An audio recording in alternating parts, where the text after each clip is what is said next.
अरिहंत सिद्ध सूरी उपाध्याय साधु सर्व अर्थ के प्रकाशी मांगलिक उपकारी है। तीन को स्वरूप जान रागते भई जो भक्ति काय को नवाए स्तुति को उच्चारी है। धन्य धन्य तीन ही से काज सब आज भाई कर जोरी बारंबार वंदना हमारी है। मंगल कल्याण सुख ऐसो हम चाहते हैं। हो मेरी ऐसी दशा जैसी तुम धारी है। हो मेरी ऐसी दशा जैसी तुम धारी है। मंगलमय मंगल करण वीतराग विज्ञान नमो ताहि जाते भये अरहंतादि महान। करी मंगल करी हो महान ग्रंथ करण को काज जाते मिले समाज सब पावे निज पद राज। इस भव तरु का मूल एक जानहु मिथ्या भाव ताको करि निर्मूल अब करिए मोक्ष उपाव करिए मोक्ष उपाव।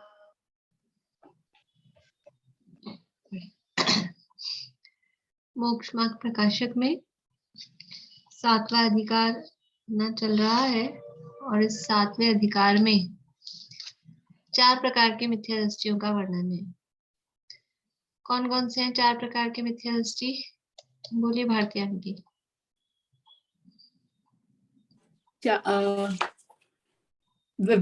व्यवहारभासी, 4 प्रकार के मिथ्या दृष्टि एकदम से नहीं ध्यान आ रहा। बोलिए पारुल। मैं एक्सपेक्ट नहीं कर रही थी आप पूछ रही थी मेरे को। सॉरी। व्यवहाराभासी, निश्चयाभासी, उभयाभासी, सम्यक सम्मुख मिथ्या दृष्टि। हाँ, निश्चयाभासी, व्यवहाराभासी, उभयाभासी और सम्यक के सन्मुख मिथ्या दृष्टि। तो 4 में से आधे हो गए, अपने 2 हो गए। निश्चयाभासी मिथ्या दृष्टि प्रकरण और व्यवहाराभासी 2 प्रकरण अपने यहाँ चल चुके हैं।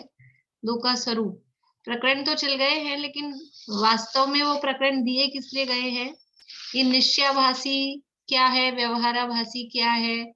ये कोई किसी व्यक्तियों के नाम नहीं है, कोई जीवों पे टैग लगे हुए नहीं मिलेंगे। ये मान्यताएं हैं, ये जीव की मान्यता है। निश्चयाभास, व्यवहाराभास ये जीव की मान्यता का नाम है, और ऐसी मान्यता जिस जीव के है उसको निश्चयाभासी, व्यवहाराभासी ऐसा कहा गया है। तो ये मान्यताएं यदि हमारे अंदर हैं, तो उन मान्यताओं को दूर करने के लिए ये जो आभास है, ये मिथ्या दृष्टियों के प्रकार हैं। तो ये जो आभास है मिथ्यात्व है, तो हमारा मिथ्यात्व दूर हो और सम्यक दर्शन की प्राप्ति हो, इस उद्देश्य से ये प्रकरण लिखे गए हैं। तो प्रकरण तो पूरे हुए हैं, लेकिन वो आभास निकला कि नहीं निकला? एग्जाम भी हो गया है, एग्जाम में नंबर भी आ गए हैं, वो तो सब ठीक है, लेकिन वास्तव में वो जो मिथ्यात्व थी, वो मिथ्या मान्यताएं थी, वो कहीं अभी भी हमारे अंदर बैठी भी तो नहीं है। वो मान्यताएं दूर हुई कि नहीं, वो वास्तव में हमको देखना है। तो निश्चयाभासी किसे कहा था? कि जो निश्चय ने, ये जो तीनों प्रकार के आभास हैं, 3 तो आभास हैं, निश्चयाभास, व्यवहाराभास और उभयाभास, ये आभास है। आभास का मतलब है भ्रम। भ्रम का मतलब क्या?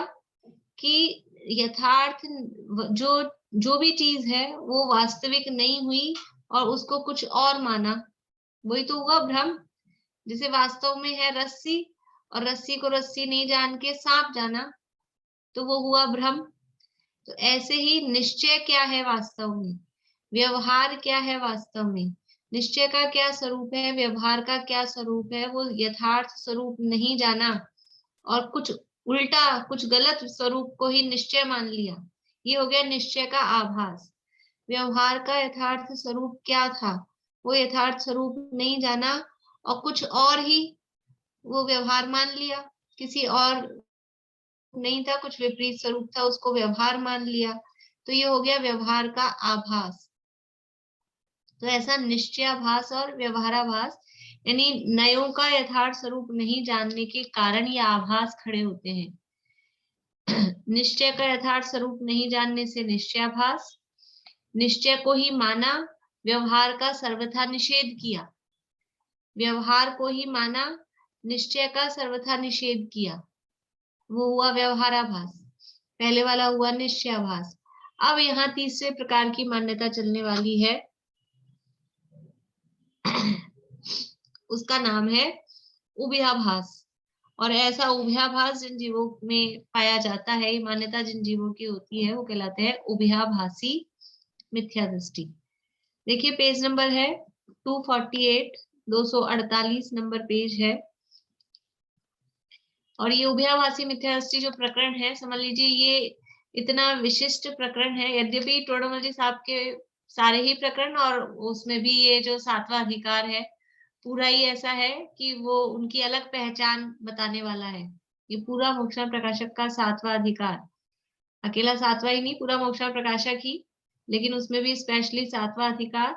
और 7वें अधिकार में भी ये उभयाभासी का प्रकरण, क्योंकि इसमें उन्होंने निश्चय व्यवहार नयों का जो स्वरूप बताया है, यानी इन्होंने जो स्वरूप दिया है, जो शब्दावली दी है, जो परिभाषाएं दी है, वो ऐसे शब्दों में, इतने सरल शब्दों में जिनागम में और कहीं भी उपलब्ध नहीं होती है। नए चक्र में भी इस उभयाभासी प्रकरण के आधार पे निश्चय और व्यवहार नयों का स्वरूप और परिभाषाएं दी गई हैं। और हमको भी जो याद है ना, हमको तो लगेगा ये सब याद है, हमको पहले अपन ने पढ़े हुए निश्चय नए व्यवहार ने, तो अपने को लगेगा तो पढ़ा हुआ है अपन ने, लेकिन वो जो सब पढ़ा हुआ है ना, वो टोडरमल जी साहब की आधार से ही पढ़ा हुआ है, पर वो और जगह अपन ने पहले पढ़ लिया है, लेकिन मूल में कहाँ है, वो मूल में यहाँ उभयाभासी प्रकरण में दिया गया है। यहाँ पे ये सारे विषय आने वाले हैं। देखिए 248 पेज है, उभयाभासी मिथ्या दृष्टि प्रकरण है। अब यानी निश्चयाभास का वर्णन कर दिया, व्यवहाराभास का वर्णन कर दिया। अब तीसरे नंबर, जो निश्चय व्यवहार दोनों नयों के आभास का अवलंबन लेते हैं, ऐसे मिथ्या दृष्टियों का निरूपण करते हैं। पहले किया था जो केवल निश्चय का अवलंबन ले रखे थे, फिर किया जो केवल व्यवहार का अवलंबन ले रखे थे, और अब किसका वर्णन कर रहे हैं, जो निश्चय व्यवहार दोनों नयों के आभास का, तो दोनों नयों का अवलंबन लेते तो आभास नहीं होता, तो मिथ्या दृष्टि नहीं होती। दोनों नयों का अवलंबन लेना जिनागम में कहा है, आगे प्रश्न भी करेगा कि जिनागम में तो कहा है, लेकिन ये नयों, क्योंकि नए का स्वरूप ही नहीं जाना, तो नए का अवलंबन नहीं ले पा रहा, नयों के आभास का अवलंबन ले रहा है। भ्रम हो गया है कि मुझे निश्चय नए प्रकट हो गया है, भ्रम हो गया है कि मुझे व्यवहार नए प्रकट हो गया है, या मैं व्यवहार का पालन कर रहा हूँ, ये भ्रम है। तो ऐसे आभास का अवलंबन लेते हैं, ऐसे मिथ्या दृष्टियों का निरूपण करते हैं। देखिए क्या मानते हैं, सबसे पहली बात इसकी, जो जीव ऐसा मानते हैं कि जिनमत में निश्चय व्यवहार दोनों नए कहे हैं, इसलिए हमें उन दोनों का अंगीकार करना चाहिए। पीछे अपन ने पढ़ा है, जो केवल निश्चय को मानते हैं, व्यवहार को मानते ही नहीं है, व्यवहार का सर्वथा निषेध करते हैं, वो तो निश्चयाभासी हो जाते हैं। जो केवल व्यवहार को अपनाते हैं, निश्चय को सर्वथा निषेध करते हैं, वो व्यवहाराभासी हो जाते हैं। इसलिए अब अपने को क्या सही लगता है, निश्चय को भी मानो, व्यवहार को भी मानो, दोनों को मानना चाहिए, तो ना निश्चयाभास हो ना व्यवहाराभास हो। ऐसा विचार करके, ऐसा सोचकर क्योंकि जिनमत में निश्चय व्यवहार दोनों नए कहे हैं और दोनों को ग्रहण करना चाहिए, दोनों को अंगीकार करना चाहिए। भाई जिनवाणी की बात है ना, नयों का वर्णन कहाँ आया है? नयों का वर्णन जिनवाणी में आया है ना। जिनवाणी की हर बात को ग्रहण करना चाहिए, तो जिनवाणी में दो नए कहे हैं, एक निश्चय ने और एक व्यवहार ने। अपनी क्लास में कोई ऐसा तो नहीं है जो निश्चय व्यवहार का शब्दों से भी अपरिचित हो? ऐसा तो मुझे नहीं लगता है। ये वर्षा जी, रूपानी, आप मुझे नए दिखते हैं, आपको ख्याल में आती बात? हाँ, पढ़ा हुआ है समझ में आपको? आता है। हाँ, आता मोक्षमत है? प्रकाशक पढ़े हुए। ठीक है, बढ़िया। तो प्रमिला आंटी ने बताया आपके बारे में, तो मैं इसलिए जोड़ रही हूँ। ठीक ठीक ठीक। तो बाकी लोगों को तो मेरे हिसाब से ख्याल में है थोड़ा और सबका। तो जिनवाणी में आए हैं दो नयों की बात, दोनों नयों की चर्चा जिनवाणी में आई है। निश्चय नय की भी चर्चा आई है, व्यवहार नय की भी चर्चा आई है।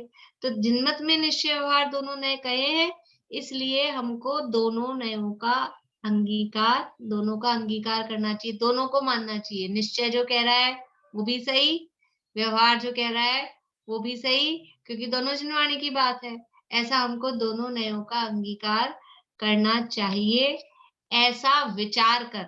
ये करना चाहिए यहाँ तक अपन रुक जाएंगे तो ऐसा लगेगा यही बात सही है, लेकिन आगे क्या कह रहे हैं? ऐसा विचार कर जैसा केवल निश्चयाभास के अवलंबियों का कथन किया था, वैसे तो निश्चय का अंगीकार करते हैं, और जैसे केवल व्यवहाराभास के अवलंबियों का कथन किया था, वैसे व्यवहार का अंगीकार करते हैं। जिनवाणी में दोनों नयों का कथन किया है, और किसी एक को अकेले पकड़ते हैं तो वो आभास हो जाता है, इसलिए दोनों का अंगीकार हमको करना चाहिए। ये सोचकर, ऐसा विचार करके क्या करते हैं कुछ जीव कि जैसा निश्चयाभासियों का कथन किया था ना, वैसा तो निश्चय को ग्रहण करते हैं। मैं तो सिद्ध क्या क्या है निश्चयवाद की मान्यताएं ख्याल में है कि नहीं, कि सब भूल-भाल गए हैं? कुछ एक आध दो मान्यताएं बताएंगे? बोलिए प्रमिला जी। अनम्यूट नहीं हुआ। छायोस्मिक ज्ञान और स्वयं को वर्तमान पर्याय में केवल ज्ञानी मानता है, और सिद्ध समान द्रव्य अपेक्षा बात सुनकर स्वयं को सिद्ध समान शुद्ध मानता है, अशुद्ध पर्याय है वर्तमान। बढ़िया। हाँ, और बताइए पूर्णिमा आंटी, इसके अलावा और? इसके अलावा पहले तो सिद्ध समान मानना होगा, दूसरा केवल ज्ञान स्वरूप मान लेना, और तीसरा होता है जो कारमान वर्गना रूप जो कर्म है, जिनसे सहित होने पर भी उनसे रहित मान लेता है अपने आप को। और चौथी ख्याल में नहीं आ रही। अनीता आंटी आप बताइए चौथी। नहीं, चलिए भारती आंटी बोलिए। अपने को मोक्ष मार्गी मानता है। हाँ, ये तो एक कॉमन हो गई। अपने को रागादि रहित मानता है, रागादि वर्तमान में प्रत्यक्ष दिखाई देने पर भी अपने को रागादि रहित कर्म से भिन्न मानता है। कर्म नौ कर्म से भिन्न मानता है। हाँ, वो तो बता दिया आंटी ने, कर्म नो कर्म से भिन्न मानता है। ठीक। तो ये निश्चयाभास, तो जैसा ही निश्चयाभासियों का कथन किया था, वैसा तो अपने को निश्चय से ऐसा मान रहा है कि मैं वर्तमान में सिद्ध समान शुद्ध हूँ, मैं रागादि रहित हूँ, मैं कर्म नो कर्म से रहित हूँ, केवल ज्ञान है, ऐसा निश्चय भी मान रहा है। और जैसे केवल व्यवहाराभास के अवलंबियों का कथन किया था, व्यवहाराभास के अवलंबियों का कथन में कौन सा वाला कथन लेना चाहिए? यहाँ पे व्यवहाराभासी 4 प्रकार के बताए थे। कौन कौन से 4 प्रकार के थे बेला भाभी?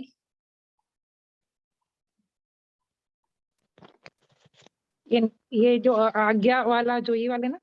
हाँ, कुल अपेक्षा, धर्मधारक व्यवहारावासी, आज्ञानुसारी धर्मधारक व्यवहारावासी, और दो याद आ रहे हैं, दो बोले। परीक्षा रहित आज्ञानुसार।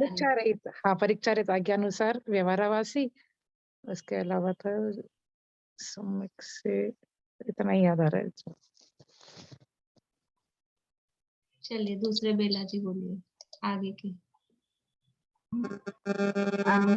4 तरह के व्यवहाराभासी हैं। कुल अपेक्षा धर्मधारक व्यवहाराभासी, परीक्षा रहित आज्ञा अनुसारी धर्मधारक व्यवहाराभासी, सांसारिक प्रयोजनार्थ धर्मधारक व्यवहाराभासी, धर्म बुद्धि से धर्मधारक व्यवहाराभासी। बढ़िया। तो अब ये 4 प्रकार के व्यवहाराभासी बताए। इन 4 प्रकार के व्यवहाराभासियों में से ये कौन से वाले व्यवहार को अंगीकार करता है? कुल अपेक्षा, कुल अपेक्षा को करेगा, हाँ या ना? कुल अपेक्षा को नहीं। फिर सांसारिक प्रयोजनार्थ, वो भी नहीं है। परीक्षा रहित आज्ञानुसारी, वो भी नहीं है। यहाँ जो है ना, ये जो अवलंब, ये जैसा जिनागम में कहा है निश्चय का, तो निश्चय के अनुसार, और व्यवहार का तो कौन सा वाला कि धर्म बुद्धि से, धर्म बुद्धि से प्रकरण में क्या आया था? धर्म बुद्धि से धर्मधारक व्यवहाराभासी, इस प्रकरण में क्या बात आई थी?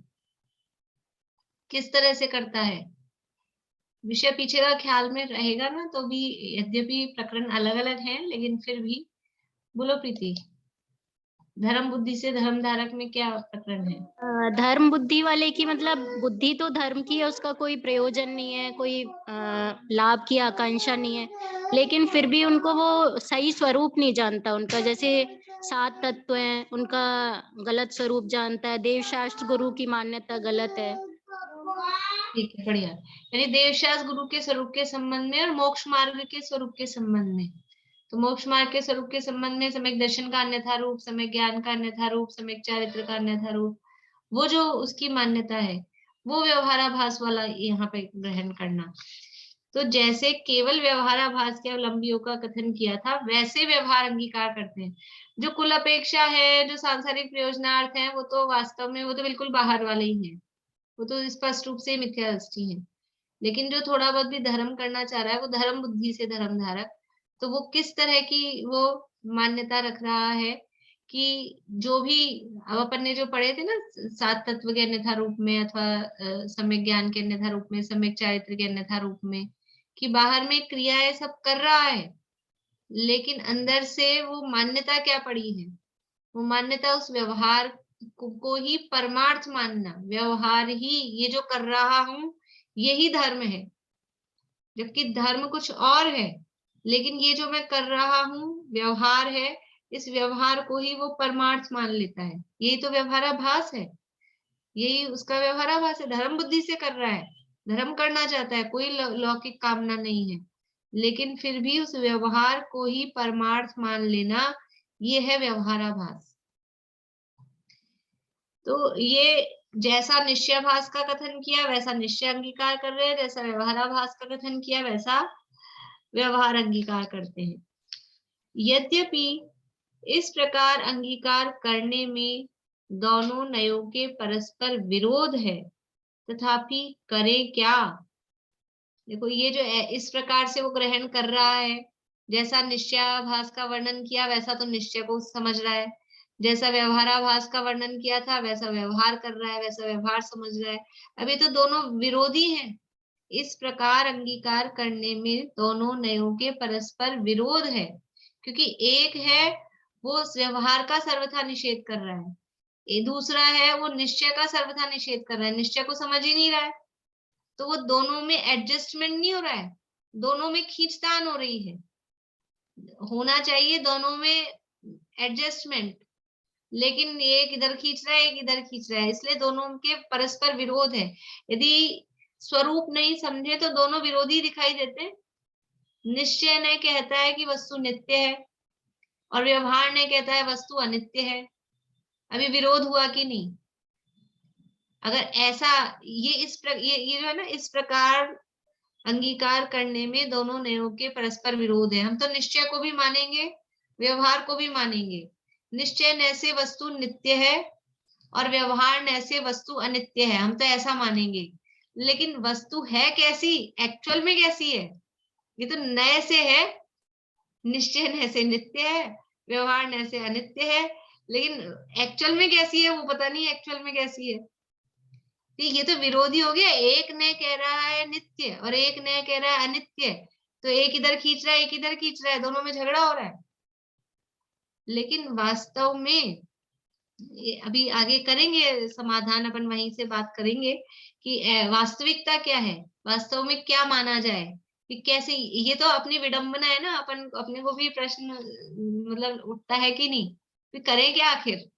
एक न कह रहा है समय सार में कर्ता कर्म अधिकार के लास्ट में अमृतचंद्राचार्य ने 19 कलश दिए ऐसे, एक कहे ना बंधा दूसरा कहे बंधा है, किंतु यह तो उभय नयों का पक्षपात है, ऐसे करके 19 तरह से, एक कहे रागी है, एक कहे नहीं है रागी, एक कहे एक अकर्ता कहता दूसरा कर्ता कहता, इस तरह से 19 तरह से ये परस्पर विरोधी बात कही। तो एक कौन सा न कह रहा है, एक न कह रहा है कि आत्मा करता है, एक न कह रहा है अकर्ता है। हमने पढ़ा ना द्रव्य संग्रह में, करता है कि अकर्ता है, जीव का कर्ता अधिकार अकर्तत्व अधिकार, एक कह रहा है मूर्तिक है, एक कह रहा है अमूर्तिक है। ये सारी अपेक्षाएं वहां दी है, पूरी 19 कलश है। तो है क्या एक्चुअल में? तो यदि वास्तविकता नहीं समझी जाए, नयों की कथन पद्धति नहीं समझी जाए, तो ऐसा विरोध और ऐसे सिर पकड़ के बैठ जाए, करे क्या आखिर हम, समझ ही नहीं आ रहा, कोई कुछ कह रहा है, कोई कुछ कह रहा है कुछ समझ नहीं आ रहा है। तो यहाँ कह रहे हैं कि यद्यपि इस प्रकार अंगीकार करने में दोनों नयों के परस्पर विरोध है, तथापि करें क्या, सच्चा तो दोनों नयों का स्वरूप भाषित हुआ नहीं। सच्चा स्वरूप तो ना निश्चय का भाषित हुआ, समझ में आया, न व्यवहार का समझ में आया। और जिन मत में दो नए कहे हैं, उनमें से किसी को भी छोड़ा भी नहीं जाता। सच्चा तो स्वरूप समझ में आ नहीं रहा, निश्चय सच्चा है कि व्यवहार सच्चा है, निर्णय सच्चा तो एक ही होगा ना दोनों में से, निश्चय सच्चा है कि व्यवहार सच्चा है, और ना निश्चय का स्वरूप पता चल रहा है सही, न व्यवहार का स्वरूप सही पता चल रहा है, न ये पता चल रहा है कि कौन सच्चा है, और अब छोड़ा भी नहीं जाता दोनों में से किसी एक को भी, क्योंकि जिनवाणी में कहा है हम इसको छोड़ेंगे तो जिनवाणी को छोड़ रहे हैं, इसको छोड़ेंगे तो जिनवाणी की बात नहीं मान रहे हैं, करें क्या आखिर। सच्चा तो दोनों नयों का स्वरूप भाषित हुआ नहीं, और जिनमत में दो नए कहे हैं, उनमें से किसी को छोड़ा भी नहीं जाता, इसलिए भ्रम सहित दोनों का साधन साधते हैं।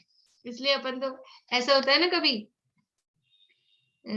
जुकाम खांसी हो गई, इस डॉक्टर्स की भी, एलोपैथिक की भी दवाई लिया है, आयुर्वेदिक की भी लिया है, होम्योपैथिक की भी लिया है, और फिर क्या करते हैं, अब किसकी ले किसकी नहीं ले। मान लो घर में 2-3 तरह के लोगों, कोई कहे इसकी लो, कोई कहे उसकी लो, तो सबको खुश करने के लिए सबकी लिया है, और फिर किसकी ले, अब इसकी छोड़ेगी उसकी छोड़े। वो डॉक्टर कभी कभी कोई इलाज ऐसे होते हैं, तो वो एक डॉक्टर कहता है कि आप और सारी दवाइयां बंद करो, तब हमारी दवाई असर करेगी।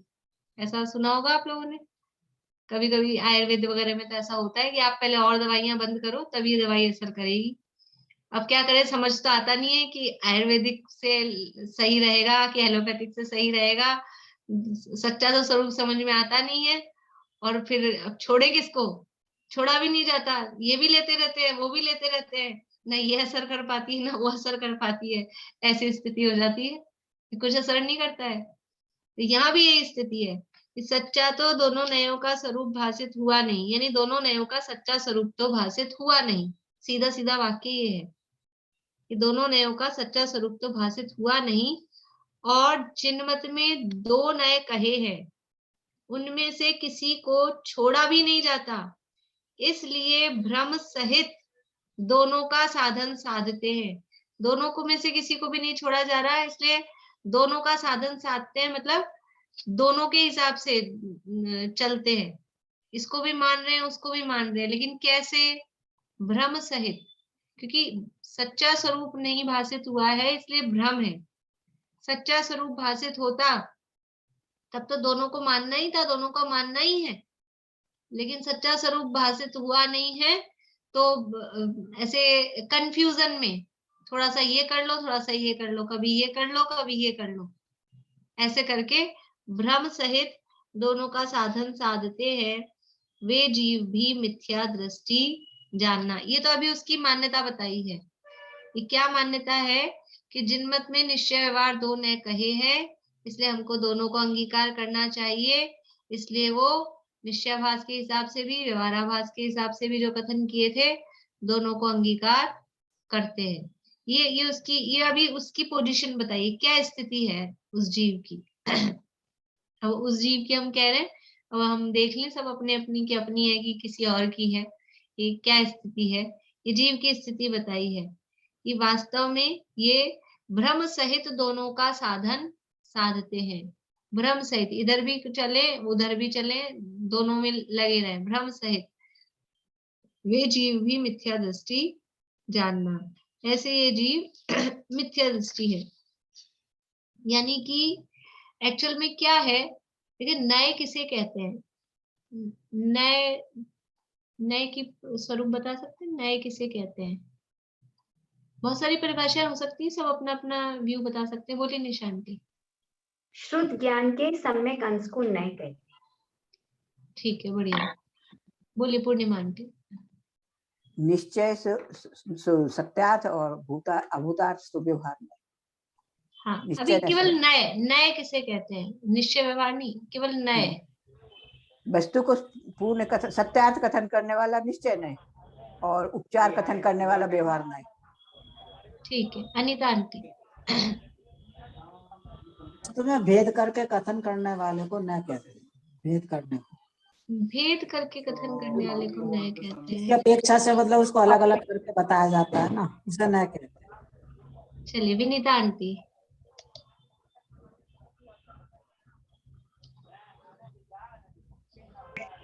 हाँ जी, आवाज आई अब? हाँ हाँ। किसी एक विषय को एक पक्ष के रूप में प्रकट करने को न्याय कहा जाता है। ठीक है। एक हाँ। वर्षा जी आप बताएंगे? हाँ, अपेक्षा से कथन किया जाता है विषय के बारे बढ़िया में। बढ़िया, बहुत बढ़िया। बोलिए भारती आंटी।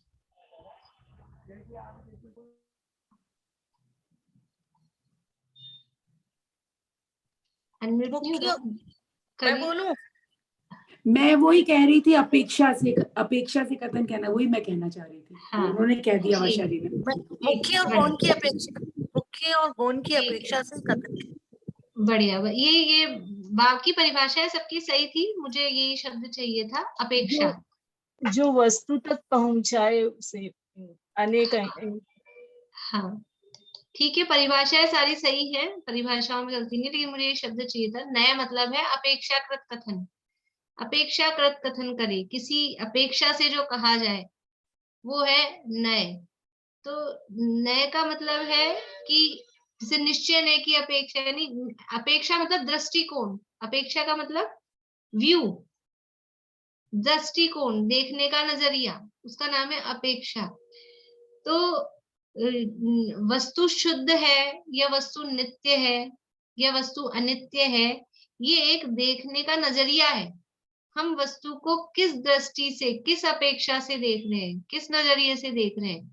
द्रव्य की अपेक्षा से वस्तु शुद्ध है या द्रव्य की अपेक्षा से वस्तु नित्य है। द्रव्य के नजरिए से देखेंगे तो वस्तु नित्य दिखाई देगी, और पर्याय के नजरिए से देखेंगे, पर्याय की दृष्टि से देखेंगे तो वस्तु अनित्य दिखाई देगी। तो ये जो अपेक्षाकृत कथन है, जो भी वस्तु के स्वरूप के संबंध में कहा जा रहा है वो किसी अपेक्षा से कहा जा रहा है, और वो अपेक्षा नहीं समझकर वस्तु को निरपेक्ष, वो अपेक्षाओं को तो साइड में कर दिया, और निरपेक्ष यानी सर्वथा रूप से वस्तु नित्य ही है या वस्तु शुद्ध ही है या वस्तु अनित्य ही है, ऐसा वस्तु का जो निरपेक्ष रूप से वस्तु शुद्ध भी है और अशुद्ध भी है, लेकिन अपेक्षा कोई नहीं है, ऐसा मानता है, ये उभयाभास है। वस्तु द्रव्य की अपेक्षा से शुद्ध है या नित्य है, वस्तु पर्याय की अपेक्षा से अनित्य है या अशुद्ध है, ऐसा माना जाए जब तो ठीक है, यथार्थ है, सम्यक है। लेकिन वस्तु अपेक्षा कुछ भी नहीं, वस्तु शुद्ध भी है और अशुद्ध भी है, सर्वथा ही शुद्ध भी है, सर्वथा ही अशुद्ध भी है, ऐसा मानना, इसका नाम है ये उभयाभास। निरपेक्ष रूप से वस्तु में ये जो परस्पर विरोधी जो धर्म बताए गए हैं वो मानना, वो उभयाभास। बोलिए भारती आंटी।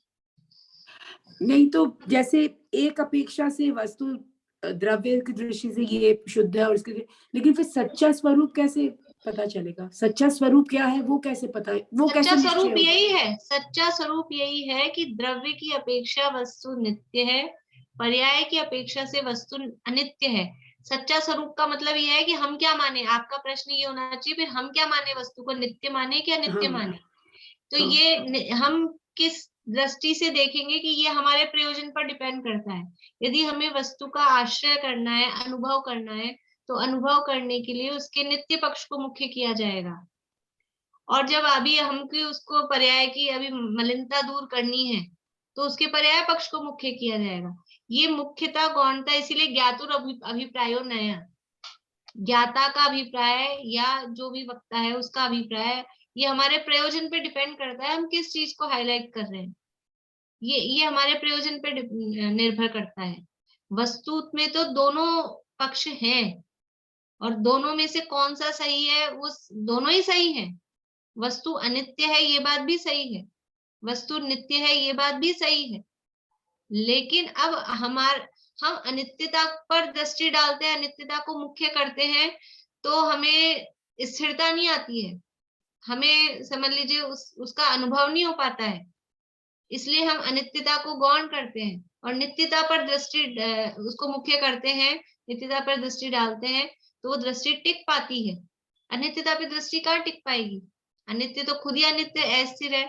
जैसे वो घड़ी का होती है ना, घड़ियां पेंडुलम वाली, इधर से इधर हिलता रहता है वो पेंडुलम। अब कहो कि आप इस पे अपनी नजर टिकाओ, ये पेंडुलम हिल रहा है, इस पे नजर टिकाओ, तो वो खुद ही स्थिर नहीं है वस्तु, हमारी नजर कैसे स्थिर होगी। तो नजर को स्थिर करने के लिए वस्तु भी तो स्थिर होनी चाहिए। तो हमें ध्यान करना है, हमें ध्यान मतलब एकाग्रता करनी है, तो एकाग्रता करने के लिए हम कौन से पक्ष को मुख्य करें, हम नित्य पक्ष को मुख्य करेंगे कि अनित्य पक्ष को मुख्य करेंगे। तो हमें एकाग्र होना है, तो हमें ऐसे तत्व पर दृष्टि रखनी पड़ेगी ना कि जो खुद भी स्थिर हो। तो एकाग्रता के लिए, अनुभव के लिए स्थिर पक्ष को मुख्य किया जाता है। और जब प्रयोजन होता है, जब बाहरी प्रयोजन होगा, देखो वस्तु का अनुभव करना, ये सारी बातें इसमें आगे आने वाली है। जब वस्तु का अनुभव करना है तो उसके नित्य पक्ष पर, निश्चय नय पर की मुख्यता की जाएगी। और जब व्यवहार की बात होगी, हिंसा अहिंसा की बात चलेगी, तब की वस्तु तो शुद्ध ही है, द्रव्य तो नित्य ही है, जीव का मरण होता ही नहीं है, जीव तो सदा अनादि अनंत है, इस बात को मुख्य किया जाएगा। या कि नहीं, ये जीव मरते भी हैं, व्यवहार से जीव मरते भी हैं, जीवों की रक्षा करनी चाहिए, फिर उस बात को मुख्य किया जाएगा। जब व्यवहार का प्रकरण चलेगा, चरणानियोग का प्रकरण चलेगा, हिंसा अहिंसा का प्रकरण चलेगा, तो अनित्य पक्ष को मुख्य किया जाएगा। और जब द्रव्यानियोग का प्रकरण चलेगा तो नित्य पक्ष को मुख्य किया जाएगा। तो ये अपेक्षा, कहाँ क्या प्रकरण चल रहा है, तो उस हिसाब से वो अपेक्षा को मुख्य किया जाता है। परंतु ये क्या कर रहा है, क्योंकि दिनवाणी में दो नय कहे हैं और हमें तो दोनों ही नयों को ग्रहण करना है, दोनों को अंगीकार करना है, तो वस्तु नित्य भी अनित्य भी दोनों को एक साथ एक ही अपेक्षा से, अपेक्षा मतलब अपेक्षा तो मान ही नहीं रहा, लेकिन एक ही पटरी पे दोनों को लगा रहा है, तो वो ये उसका भ्रम है, ये मिथ्यात्व है। दो लाइन अलग अलग हैं, दो दृष्टिकोण अलग अलग हैं, उनको अलग अलग स्वीकार करे तब तो ठीक है, लेकिन दोनों को एक ही लाइन पे लगाता है, वो गड़बड़ हो जाती है।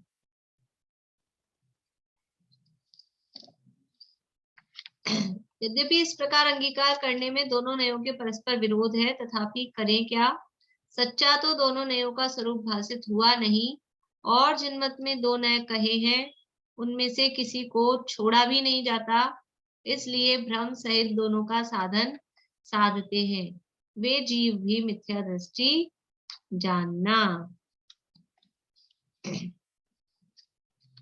अब इनकी प्रवृत्ति का विशेष बतलाते हैं। अब इनकी क्या प्रवृत्ति होती है विशेष रूप से, वो बता रहे हैं। यानी प्रवृत्ति बता रहे हैं मतलब कोई क्रियाएं दिखेगी, ये प्रवृत्ति भी मान्यता रूपी है।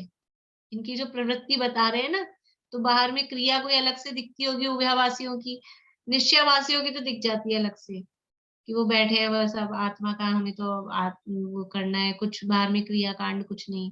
व्यवहारावासियों की भी अलग से क्रियाकांड की दिख जाएगी। ये उभयवासियों की क्या प्रवृत्ति दिखेगी कि कुछ प्रवृत्ति दिख जाए, वो एक अलग है, लेकिन ये वास्तव में जो प्रवृत्तियां हैं इनकी मान्यता में किस तरह की प्रवृत्ति होती है, वो मान्यता वाली प्रवृत्तियां यहाँ बता रहे।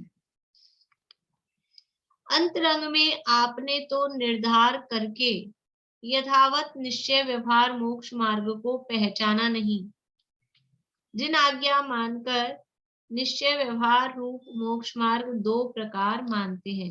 देखिए यहाँ जो निश्चय व्यवहार की बात चल रही है वो मोक्ष मार्ग की, क्योंकि निश्चय नए व्यवहार ने जो अपन नए पढ़ते हैं तो हम अलग अलग और भी जगह लगाते हैं निश्चय नए व्यवहार ने, लेकिन यहाँ जो प्रकरण चल रहा है आभास मिथ्या दृष्टि का जो प्रकरण है ये मोक्ष मार्ग का प्रकरण है।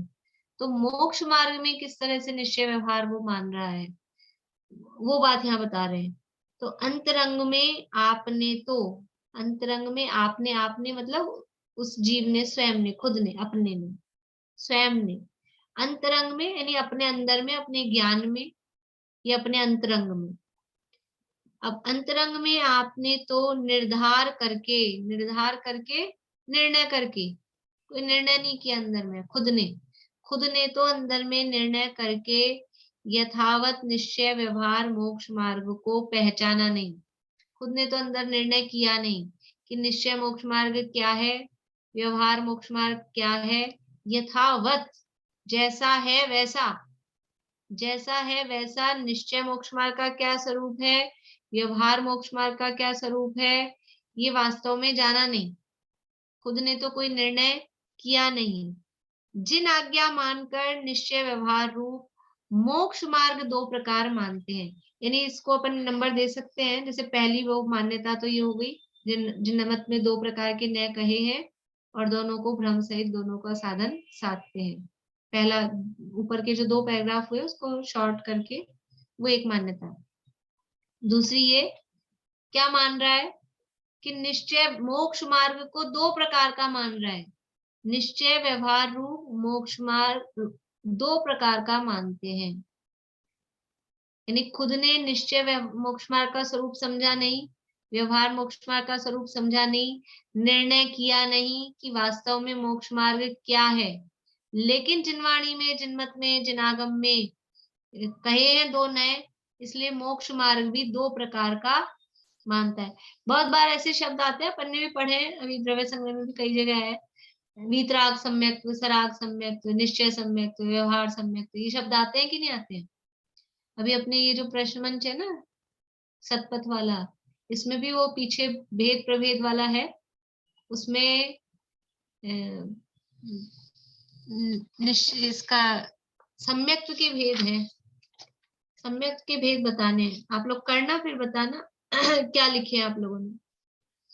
ये जो भेद लास्ट में है, सेकंड लास्ट या ऐसा कुछ है, भेद प्रभेद बताने, तो सम्यक के भेद, ये सम्यक के भेद कौन से लिखे आप लोगों ने, अभी नहीं बताऊंगी मैं, अभी आप लोग कर लो, फिर बाद में अपन थोड़ा जो कंफ्यूजिंग होंगे। वर्ग पहेली भी है सारी, इससे पहले है वो भेद प्रभेद वाला, वर्ग पहेली से एक दो पेज पहले है। तो हाँ, तो ये बहुत सारे शब्द ऐसे अपन पढ़ते हैं, जिनवाणी में तो शब्द आते हैं, जिनवाणी में ऐसे शब्द आए हैं, निश्चय मोक्ष मार्ग, व्यवहार मोक्ष मार्ग, तो ऐसे शब्द सुन के मोक्ष मार्ग दो प्रकार का ऐसा मानता है। जैसे हमने सम्यक दर्शन के भेद पढ़े, तन निसर्गाद अधिगमाद्वा, तत्वार्थ सूत्र में सूत्र है कि सम्यक दर्शन दो प्रकार का है, निसर्गज और अधिगमज। तो उसके सम्यक दर्शन दो प्रकार का है, किसी को निसर्गज होता है, किसी को अधिगमज होता है। वहां पे ये बात स्पष्ट की है कि ये तो मुख्यता से कथन किया है, जिनको निसर्गज है उनको अधिगमज भी है, और जिनको अधिगमज है उनको निसर्गज भी है। ये तो कथन की अपेक्षा है, कथन की स्टाइल है। ये ऐसे दो दो प्रकार के होते नहीं है कि आप तो निसर्गज ले लेना, हम अधिगमज कर लेते हैं, हम अधिगमज कर लेते हैं, आप निसर्गज कर लो। दो प्रकार के ना, एक तुम ले जाओ एक तुम ले जाओ, दो प्रकार की चीजें होती है, ऐसे करते हैं ना अपन, एक सबको दे दो, ऐसे कोई दो प्रकार के, ये तो कथन किया है। जिनागम में जिनाज्ञा मानकर निश्चय व्यवहार रूप मोक्ष मार्ग दो प्रकार मानते हैं, ये यहाँ तक तो हो गई मान्यता, ठीक है, मानते हैं यहाँ तक मान्यता। अब उसका निराकरण कर रहे हैं। तो आप लोगों को ये समस्या रहती है ना, पता नहीं चलता कहाँ तो टोडामल जी साहब कह रहे हैं, कहाँ शिष्य कह रहा है। तो यहाँ तक तो उसकी मान्यता बताई है, मानते हैं। ये सो से लेके अब उसका निराकरण कर रहे हैं। मोक्ष मार्ग दो नहीं है, मोक्ष मार्ग का निरूपण दो प्रकार है। मोक्ष मार्ग दो नहीं है। जैसे सुमंत प्रकाश जी भाई साहब करते हैं कभी कभी, लड्डू कितने प्रकार का होता है? लड्डू कितने प्रकार सुना है किसी ने? एक तो बेसन का लड्डू, मूंग का लड्डू और ये गुड़ का, ये नहीं, एक ही लड्डू है हमारे घर में। वो लड्डू कितने प्रकार का होता है कि डब्बे का लड्डू, पीहर का लड्डू, और किसी का नाम लेके राजू का लड्डू, 10 रुपए का लड्डू, ऐसे बताते हैं कि नहीं? एक ही लड्डू है वो बेसन का लड्डू, लेकिन वो मेरे पीहर से आया है तो पीहर का लड्डू, और ये मैंने बच्चे के लिए राजू के लिए रख दिया तो ये राजू का लड्डू, और उसने बिगाड़ दिया तो उसको कहेंगे 10 रुपए का लड्डू खराब कर दिया तो 10 रुपए का लड्डू। ऐसे अलग अलग। रोटी कितने प्रकार की होती है? तवे की रोटी, कैसरोल की रोटी, चकले की रोटी, कितनी तरह की रोटी होती है? मक्का की, बाजरा की, गेहूं की, वो तो होती है, वो अलग है। कि एक ही गेहूं की रोटी कितने प्रकार की होती है? ये बेटी की रोटी, ये बेटे की रोटी, ऐसे अलग अलग करते हैं कि नहीं अपन? ये तो इसके लिए ये इसकी रोटी है, ये किसकी थाली है, ये कितने प्रकार की है? ये कथन की पद्धति है। तो ऐसे कहा निश्चय मोक्ष मार्ग, व्यवहार मोक्ष मार्ग। तो ऐसे हमने तो 5 प्रकार के लड्डू बता दिए, तो क्या लड्डू 5 प्रकार के? कोई कहेंगे आपके घर में 5 तरह के लड्डू हैं? लड्डू 5 प्रकार के नहीं है, लड्डू का निरूपण वो 5 प्रकार से किया गया है।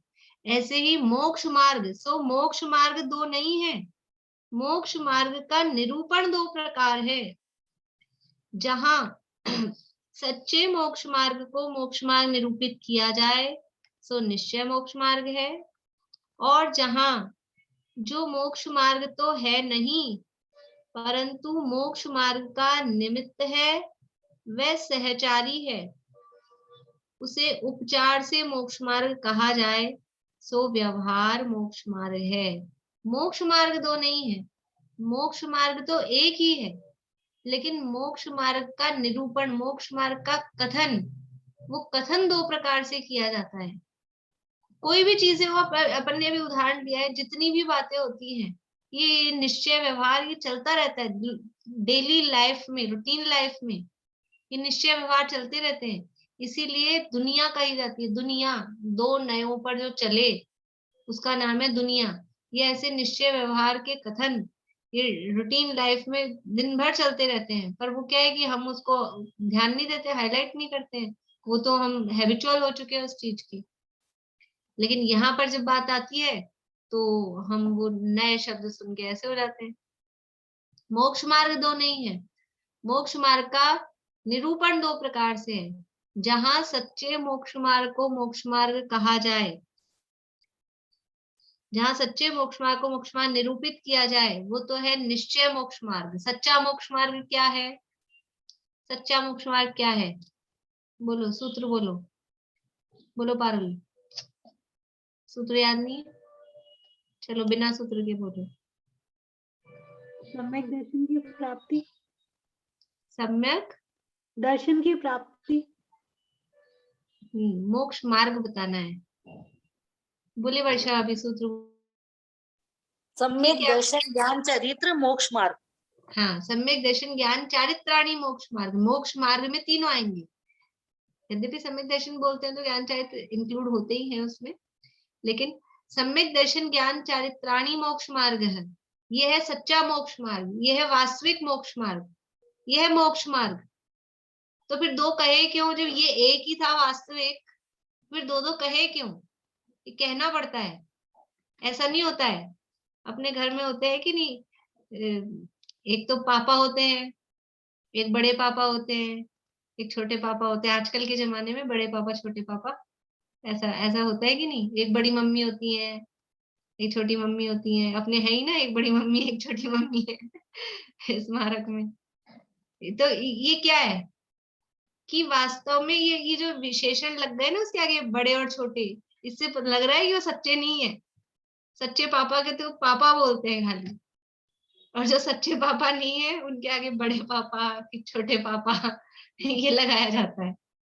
तो मोक्ष मार्ग तो एक ही होगा, पापा तो एक ही हैं, लेकिन किसी कारण से, किसी प्रयोजन से पापा के बड़े भाई हैं, तो उनको बड़े पापा, पापा के छोटे भाई हैं तो उनको छोटे पापा, समझ लो ऐसे मामा होते हैं। मामा तो जो भी, जिसका एक हो, दो हो, तीन हो, मान लो एक है किसी के, तो मामा तो एक ही है, लेकिन मामा के फ्रेंड होते हैं। अब आजकल तो जमाना बदल गया, वो अंकल अंकल चलता है, नहीं तो पहले तो सब मामा ही बोलते थे। मामा के फ्रेंड हो, और इतना ही नहीं, ननिहाल में अड़ोस पड़ोस में जितने भी होंगे ना, सब वो सब मामा हो जाते हैं। जितने भी होंगे अड़ोसी पड़ोसी मामा के, वो सब मामा होते हैं। तो ये क्या है, कितने सारे मामा हैं? ये इतने सारे नहीं है। वो तो वास्तव में निश्चय मोक्ष मार्ग तो एक ही है, लेकिन जो मोक्ष मार्ग तो है नहीं, परंतु मोक्ष मार्ग का निमित्त है और सहचारी, ये दो शब्द हैं। मोक्ष मार्ग का निमित्त है और सहचारी है, उसे उपचार से मोक्ष मार्ग कहा जाता है। हर किसी को मोक्ष मार्ग, किसी को भी मामा कह दे रास्ते चलते को, अड़ोसी पड़ोसी को तो कहते हैं, रास्ते से चलते कोई भी मिल जाए उसको मामा, उसको नहीं कहेंगे। लेकिन जो निमित्त हो और सहचारी हो, यानी कुछ ना कुछ उसका कनेक्शन हो। निमित्त और सहचारी मतलब कहीं ना कहीं उसका कुछ थोड़ा बहुत कनेक्शन हो, फ्रेंड हो, अड़ोस पड़ोस में रहता है, थोड़ा वहां उस गांव का है, तो उस आधार पे कहेंगे। ऐसे मोक्ष मार्ग का निमित्त का मतलब क्या? मोक्ष मार्ग का निमित्त किसे कहना? मोक्ष मार्ग के निमित्त क्या है? मोक्ष मार्ग तो है सम्यक दर्शन ज्ञान चारित्राणी मोक्ष मार्ग है, ये तो मोक्ष मार्ग है। अब इस मोक्ष मार्ग का निमित्त क्या होगा? ये सम्यक दर्शन ज्ञान चारित्र, ये तो है शुद्ध भाव रूप, वीतराग भाव रूप। अब इसका निमित्त क्या होगा? बोलिए प्रमिला जी। 7 तत्वों का श्रद्धान, देव शास्त्र गुरु का श्रद्धान। बढ़िया, बोलिए निशांति। 7 तत्वों का श्रद्धान, व्रत उपवास करना। हाँ ठीक है, इसको एक शब्द में कहेंगे तो जैसे शुभ भाव, शुभ भाव। बढ़िया, मैंने आपको हिंट दिया था कि मोक्ष मार्ग है, ये शुद्ध भाव रूप है, वितराग भाव रूप है। तो इसका निमित्त क्या होगा? कि शुद्ध भाव तो खुद तो मोक्ष मार्ग है ही, अब इसका निमित्त क्या होगा? ये शुभ भाव, वो मोक्ष मार्ग का निमित्त है, वो शुभ भाव। तो जो मोक्ष मार्ग तो है नहीं, देखो ये परिभाषा में ही एकदम क्लियर, ये परिभाषा है अपनी पुरानी रटी हुई है, समझ लीजिए, लेकिन कितनी क्लियर है ये चीज। मोक्ष मार्ग तो निश्चय मोक्ष मार्ग तो जो है वो है सम्यक दर्शन ज्ञान चारित्र, वो है वितराग भाव रूप। अब व्यवहार मोक्ष मार्ग किसे कहना? व्यवहार का मतलब है वो है नहीं वास्तव में, व्यवहार कह ही किसे रहे हैं कि जो है नहीं एक्चुअल में, तब उसको व्यवहार कह रहे हैं। लेकिन फिर किसी को भी उठा के कह देंगे, किसी को भी नहीं। जो मोक्ष मार्ग तो नहीं है, मोक्ष मार्ग नहीं है, यानी सम्यक दर्शन ज्ञान चारित्र रूप नहीं है, शुद्ध भाव रूप नहीं है, लेकिन मोक्ष मार्ग का निमित्त है। मोक्ष मार्ग का निमित्त क्या होगा? शुभ भाव होगा कि अशुभ भाव होगा? तो शुभ भाव मोक्ष मार्ग का निमित्त होगा, शुद्ध भाव का निमित्त वो शुभ भाव होगा। अशुभ भाव से सीधे कोई शुद्ध में आ जाए ऐसा नहीं हो सकता। अशुभ भाव से शुभ में आता है और शुभ से फिर शुद्ध में आता है। तो शुभ से इस शुद्ध में आया, इसलिए शुभ को निमित्त कहा जाता है। शुभ को निमित्त कब कहा जाएगा? कि जब शुद्ध प्रकट हो जाएगा तो इस शुभ को निमित्त कहा जाता है। और निमित्त इसलिए कह रहे हैं कि ये शुद्ध होने से पहले शुभ होता है। तो मोक्ष मार्ग का निमित्त है, मोक्ष मार्ग नहीं है, ये बात ध्यान रखना। मोक्ष मार्ग नहीं है, शुभ भाव मोक्ष मार्ग नहीं है। 7 तत्व का श्रद्धान, व्यवहार श्रद्धा जो कही, या व्रत उपवास कहा, ये जो भी शुभ भाव है, ये मोक्ष मार्ग नहीं है, लेकिन मोक्ष मार्ग का निमित्त है। निमित्त समझ में आया? कि उससे पहले होते हैं, उस पूर्वक वो काम होता है, वो कहलाता है निमित्त। निमित्त की परिभाषा क्या है? समय हो गया है दीदी, बोलो किसको याद है निमित्त की परिभाषा? समीक्षा। वस्तु के कार्य होने में उस पे दूसरे पे आरोप लग जाता है। पारुल बोलिए, प्रॉपर परिभाषा बोलिए। जो स्वयं तो कार्य रूप परिणमित नहीं होते लेकिन कार्य को पूर्ण करने में सहायक होते। बढ़िया बढ़िया। जो पदार्थ स्वयं तो कार्य रूप परिणमित नहीं होता परंतु कार्य की उत्पत्ति में अनुकूल होने का आरोप जिस पर आता है उसे निमित्त कहते हैं। तो ये शुभ भाव है, ये स्वयं तो कार्य रूप परिणमित नहीं हो रहा है, स्वयं तो मोक्ष मार्ग रूप नहीं है, लेकिन वो जो कार्य है, कार्य क्या है? मोक्ष मार्ग। उस मोक्ष मार्ग की उत्पत्ति में अनुकूल होने का आरोप इस शुभ भाव पे आता है, इसलिए इसको निमित्त कह रहे हैं। तो जो स्वयं तो मोक्ष मार्ग तो नहीं है लेकिन मोक्ष मार्ग का निमित्त है, पहली बात। और दूसरा शब्द क्या दिया? सहचारी है। सहचारी का अर्थ होता है साथ में रहता है, सहचारी साथ चलने वाला, वो कहलाता है सहचारी। एक तो है निमित्त और दूसरा है सहचारी। मोक्ष मार्ग में साथ साथ में चलने वाला कौन है? ये शुभ भाव। ये शुभ भाव मोक्ष मार्ग में साथ भी चलता है। देखो, अशुभ भाव मोक्ष मार्ग में साथ चलता है कि नहीं चलता है? अशुभ भाव भी चलता तो है। चौथे गुण स्थान में अशुभ भाव होता है कि नहीं होता है? होता है। पांचवें गुण स्थान में अशुभ भाव होता है कि नहीं होता है? होता है। चौथे पांचवें गुण स्थान में अशुभ भाव भी होते हैं, छठे गुण स्थान में नहीं होते, सातवें गुण स्थान में नहीं होते, ऊपर नहीं है अशुभ भाव, लेकिन चौथे पांचवें में तो अशुभ भाव भी हैं। लेकिन उनको व्यवहार मोक्ष मार्ग नहीं कहा, क्योंकि वो किसी अपेक्षा से आप सहचारी उनको कह दो, लेकिन वो निमित्त तो नहीं है। अशुभ भाव भले ही हम सहचारी कह रहे चौथे पांचवें गुण स्थान में, वो साथ में हो रहे हैं, लेकिन क्या वो निमित्त होते हैं मोक्ष मार्ग के लिए? निमित्त नहीं होते। इसलिए यहाँ दोनों शब्द दिए हैं, निमित्त भी और सहचारी भी। और वास्तविक सहचारी तो वो है जो आगे तक साथ चले। तो आगे तक तो शुभ भाव साथ चल रहा है, अशुभ भाव तो ये चौथे पांचवे में शुरू में है अभी, लेकिन आगे तक साथ नहीं चल रहा है पूरा 10वें गुण स्थान तक, इसलिए वो सहचारी भी उसको गौण किया। तो जो मोक्ष मार्ग का निमित्त है और सहचारी है, मोक्ष मार्ग में साथ में होता है। ऐसा नहीं हो सकता कि मोक्ष मार्ग हुआ और अशुभ भाव भी गया, शुभ भाव भी गया, केवल शुद्ध भाव रह गया। ऐसा नहीं होता। मोक्ष मार्ग का मतलब ही ये है, मार्ग कह रहे हैं, मोक्ष है वो पूर्ण शुद्ध भाव, शुद्ध दशा है, और संसार है वो पूर्ण अशुद्ध भाव रूप दशा है। लेकिन मोक्ष मार्ग, ये मोक्ष मार्ग में ये मिश्र भाव, एक बार अपनी चर्चा आई थी अभी इसी में पीछे, मिश्र भाव वाली दशा, इसमें शुद्ध भाव भी है, शुभ भाव भी है, और कदाचित चौथे पांचवें गुण स्थान में अशुभ भाव भी है। इसका नाम है मिश्र भाव। इसको अपन दो शब्दों में कहें कि शुद्ध भाव भी है और अशुद्ध भाव भी है। अशुद्ध भाव कहने में शुभ अशुभ दोनों आ गए। तो ये मोक्ष मार्ग की दशा है, और मोक्ष मार्ग में शुद्ध भाव के साथ में, रत्नत्रय के साथ में शुभ भाव भी होता है, इसलिए उसको कहा सहचारी। साथ साथ में रहता है, साथ साथ में रहता है, लेकिन ध्यान रखना वो मोक्ष मार्ग तो है नहीं, ये बात पहले क्या है, साथ चलता है। अभी इसमें उदाहरण और है, बहुत है, अपन कल करेंगे चर्चा, अभी टाइम हो गया है। आप लोग सोचना, जो जहाँ सच्चे मोक्ष मार्ग को मोक्ष मार्ग निरूपित किया जाए सो निश्चय मोक्ष मार्ग है, और जहाँ जो मोक्ष मार्ग तो है नहीं परंतु मोक्ष मार्ग का निमित्त है, वह सहचारी है, उसे उपचार से मोक्ष मार्ग कहा जाए सो व्यवहार मोक्ष मार्ग है।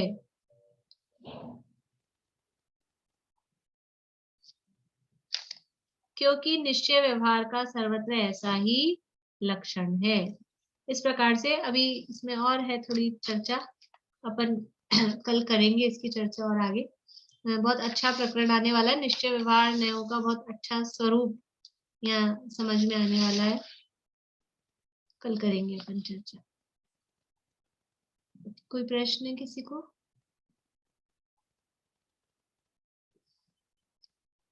चलिए जिनवाणी स्थिति करते हैं।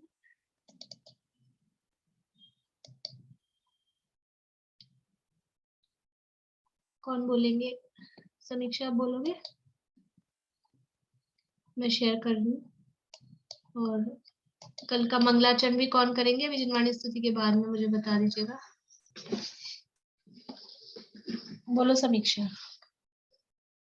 भाभी अभी किसी और से बुलवा ली थी, थोड़े गले में दिक्कत है। अच्छा अच्छा ठीक है, बोली भारती आंटी। हे पानी पात्रे वीर जन जग को बताया आपने, जग जाल में अब तक फसाया पुण्य एवं पाप ने, पुण्य एवं पाप से है पार मग सुख शांति का, यह धर्म का है मर्म, यह विस्फोट आत्म क्रांति का।